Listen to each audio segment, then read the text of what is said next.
ضلع اٹک صوبہ پنجاب کے شمال مغرب میں واقع ایک تاریخی ضلع ہے جو بے پناہ اہمیت کا حامل ہے، اور اس کی ایک اہم وجہ اٹک قلعہ بھی ہے۔ یہ قلعہ مغلیہ فن تعمیر کا حسین شاہکار ہے۔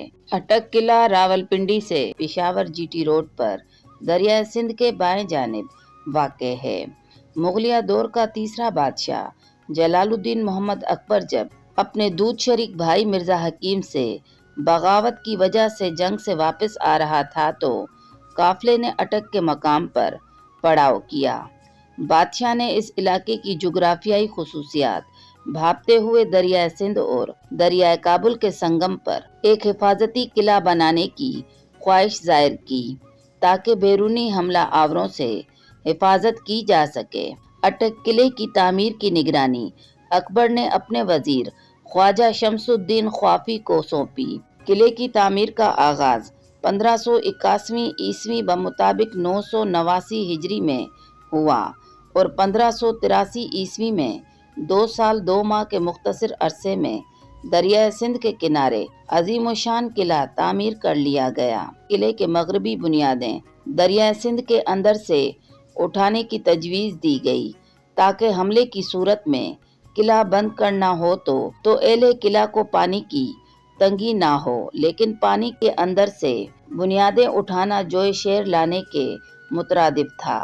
اس ضمن میں اکبر بادشاہ کو بتایا گیا کہ قریب ہی 2 بزرگ ہستیاں ہیں، شاہ عیسیٰ رحمۃ اللہ علیہ اور شاہ صدر الدین رحمۃ اللہ علیہ، اگر ان سے مدد لی جائے تو شاید ہم کامیاب ہو جائیں گے۔ بادشاہ کے حکم پر پیغام بھیجا گیا۔ شاہ صدر الدین رحمۃ اللہ علیہ نے کہا کہ شاہ عیسیٰ رحمۃ اللہ علیہ کو لے جاؤ، جو مقصد ہوگا حق تعالیٰ پورا فرمائے گا۔ شاہ عیسیٰ رحمۃ اللہ علیہ مطلوبہ جگہ پر پہنچے اور دریا کو حکم دیا کہ اے دریا کے پانی برج بنانے کے لیے جگہ چھوڑ دے، اور اپنا عصا مبارک دریا میں گاڑ دیا۔ اگلی صبح دریا کا پانی عصا سے پیچھے ہٹ کر جگہ دے چکا تھا تو کاریگروں نے اپنا کام شروع کر دیا۔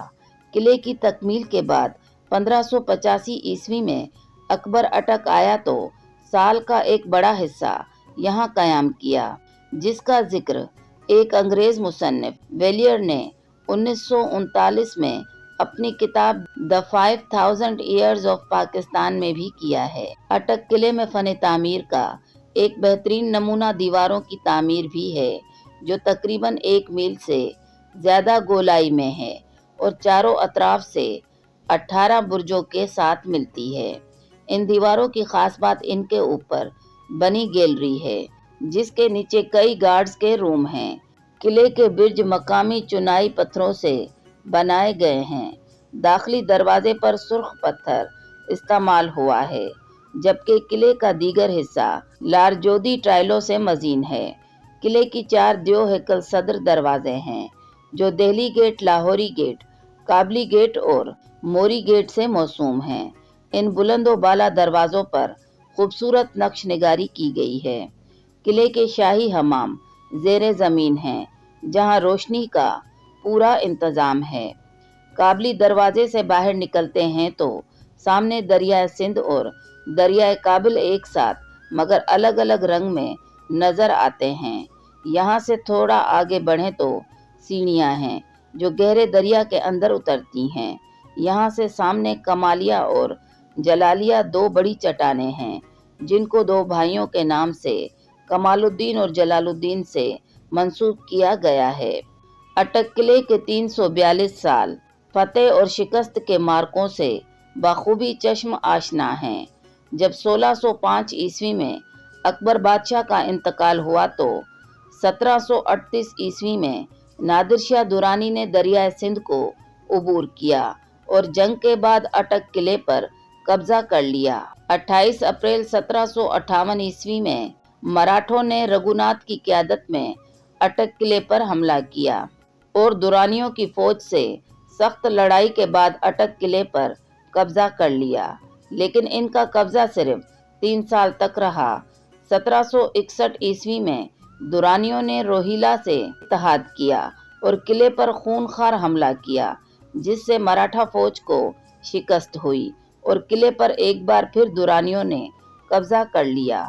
52 سال بعد 13 جولائی 1813 میں سکھوں نے رنجیت سنگھ کی قیادت میں اس وقت کی بڑی طاقت درانیوں کو شکست دے کر اٹک کے قلعے پر اپنا جھنڈا لہرا دیا۔ ایسٹ انڈیا کا سازشی لبادہ عیاں ہونے کے بعد فرنگی سامراج نے 1839 میں سکھوں کو شکست دی اور پنجاب پر قبضہ کر لیا۔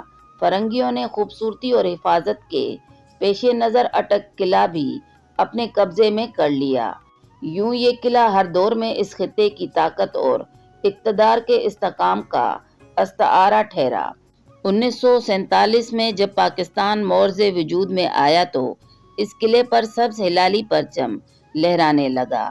اٹک قلعے کو ابتدا میں ہی پاک آرمی نے اپنی تحویل میں لے کر 7ویں ڈویژن کا ہیڈ کوارٹر بنا دیا تھا، مگر 1965 میں یہ قلعہ special service group SSG commanders کے حوالے کر دیا گیا اور آج تک SSG کے کنٹرول میں ہے۔ تو دوستو، یہ تھی اٹک قلعے کے بارے میں کچھ مختصر سی معلومات۔ اگر آپ کو ہماری آج کی ویڈیو پسند آئے تو لائک کریں، شیئر کریں اور سبسکرائب کریں۔